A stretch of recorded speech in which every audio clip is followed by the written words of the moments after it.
Dharmendra educational group में आप सभी का स्वागत है।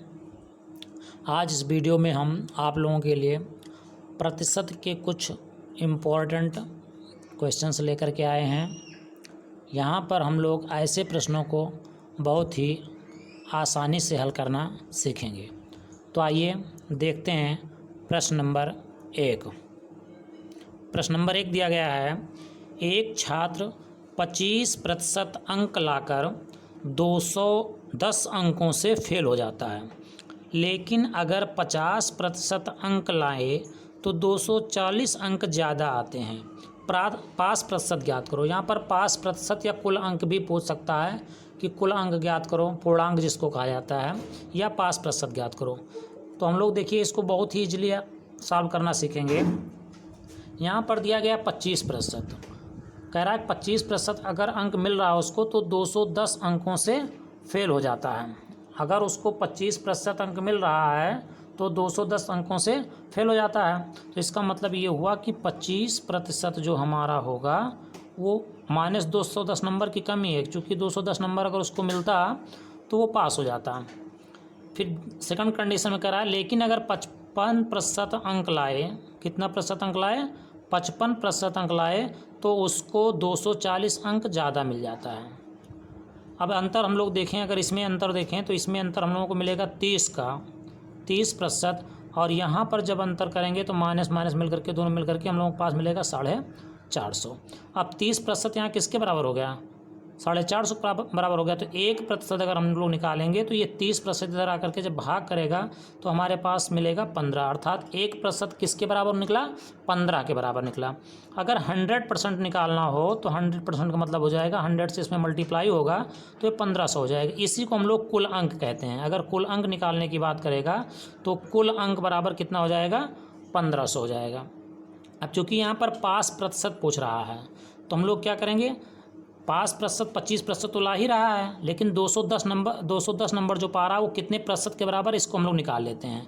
तो उसके लिए हम लोग क्या करेंगे, जो 210 दिया गया है उस 210 को जो यहाँ पर 15 निकला हुआ है उसको हम लोग भाग कराएंगे।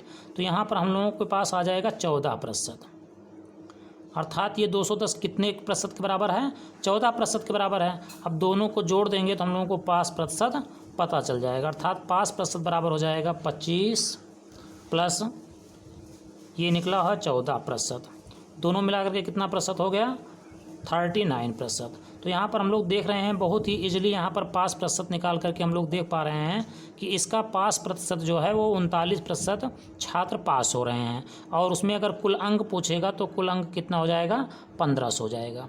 तो आइए देखते हैं प्रश्न नंबर 2। इसमें दिया गया है, एक छात्र 36% अंक प्राप्त करके 32 अंकों से फेल हो जाता है, और जब 48% अंक प्राप्त करता है तो 64 अंक ज़्यादा आते हैं। पास प्रतिशत ज्ञात करो। यहाँ पर 36% और 32 अंकों से फेल हो रहा है, अर्थात 36% कितने के बराबर है, -32% के बराबर है। 32 नंबर उसका कम हो रहा है जिससे वो फेल हो रहा है। और जब 48% है तो वो बता रहा है कि 48% में 64 अंक ज़्यादा ला रहा है, अर्थात 64 हो जाएगा प्लस में। दोनों का अंतर अगर हम लोग यहाँ पर निकालेंगे तो इधर 12% होगा, और इधर अगर हम लोग निकालेंगे तो 96 निकलेगा। दोनों को जोड़ेंगे, चूँकि यहाँ पर माइनस होगा, यहाँ पर माइनस करेंगे तो 12%, यहाँ पर करेंगे तभी -96, दोनों माइनस माइनस कैंसिल हो जाएगा। 12% किसके बराबर हो जाएगा, 96% के बराबर हो जाएगा। तो 1% अगर हम लोग निकालेंगे तो 96/12 का मतलब हो जाएगा 8% के बराबर निकल आएगा। अगर कुल अंक पूछेगा तो हम लोग 100% निकालेंगे, 100% मतलब हो जाएगा 800। कुल अंक कितना निकल आया, 800। लेकिन पास प्रतिशत अगर पूछेगा तो यहाँ पर 32 जो दिया गया है वो 8 इधर दे ही रहा है, तो यहाँ पर हम लोग क्या करेंगे, 32/8 अगर करेंगे तो हम लोगों को मिलेगा 4%। 4% ये और 36% पहले दिया गया था, दोनों मिला करके पास प्रतिशत उसका कितना हो जाएगा, 36% प्लस 4% मिल करके 40%, अर्थात वो कितने प्रतिशत पास हो रहा है, 40% छात्र उसमें पास हो रहे हैं। आइए प्रश्न नंबर 3 देखते हैं। यहाँ दिया गया है, एक छात्र 40% अंक प्राप्त करके 50 अंकों से फेल हो जाता है। तो 40% किसके बराबर हो गया, 40% बराबर हो गया -50 के। और इसके बाद में जब वह 50% अंक प्राप्त करता है तो 40 अंक ज़्यादा पाता है। 50% किसके बराबर है? 40 के। 40 अंक ज़्यादा पा रहा है। अब अगर अंतर निकालेंगे दोनों में तो यहाँ पर 10% मिलेगा और ये मिलकर के दोनों क्या हो जाएगा? 90 हो जाएगा। अर्थात 1% जो हमारा बराबर होगा किसके बराबर होगा? 9 के बराबर होगा। 100% मतलब कुल अंक की अगर बात करेगा तो 900 हो जाएगा। कुल अंक कितना निकल आएगा? 900 निकल आएगा। अगर 5%, चूँकि इसमें पूछ रहा है केवल 5%, तो हम लोग क्या करेंगे? 50 जो यहाँ पर है, इस 50 को हम लोग 9 से भाग कराएंगे पहले, तो यहाँ से निकल आएगा 5 सही 5/9%। और 40% दिया गया है, अगर जोड़ेंगे तो कुल 5% जो होगा वो हमारा 40 + 5 सही 5/9%, मिला करके कितना हो जाएगा? 45 सही 5/9 प्रश्न। 45 सही 5/9%। चलिए इसी तरीके से हम लोग देखते हैं अगला प्रश्न। यहाँ दिया गया है, जब एक छात्र 30% अंक प्राप्त करता है तो वह 5 अंकों से फेल हो जाता है। तो 30% अंक अगर पा रहा है तो क्या हो रहा है? 40 अंकों से 5 अंकों से फेल हो रहा है, मतलब -5 हो गया। और जब 40% अंक प्राप्त करता है तो 10 अंक ज़्यादा पाता है। 40% अगर अंक मिलता है उसको तो 10 नंबर वो ज़्यादा पा रहा है। अंतर अगर निकालेंगे तो यहाँ हम लोगों को अंतर 10 मिलेगा, 10%, और इधर कितना मिल जाएगा? दोनों को जोड़ने पर 15 मिल जाएगा। अर्थात 1% जो हमारा होगा वो 1.5 के बराबर होगा। अगर 100%, चूँकि इसमें पूछ रहा है कुल अंक बताइए, यहाँ पर क्या पूछ रहा है? कुल अंक बताइए।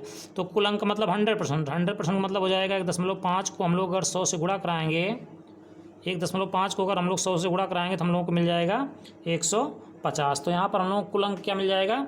150। और हम लोग क्या निकालना है? 5%। इसके लिए क्या करेंगे? 5/1.5 करेंगे हम लोग। यहाँ पर जो 5 दिया गया है इसको भाग कराएंगे किससे? 1% जितना निकला हुआ है, 5/1.5 करेंगे तो हम लोगों को मिलेगा 3 सही 1/3%।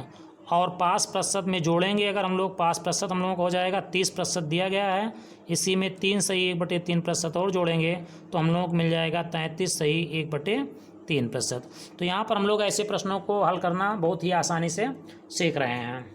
Thank you all of you watching for this video.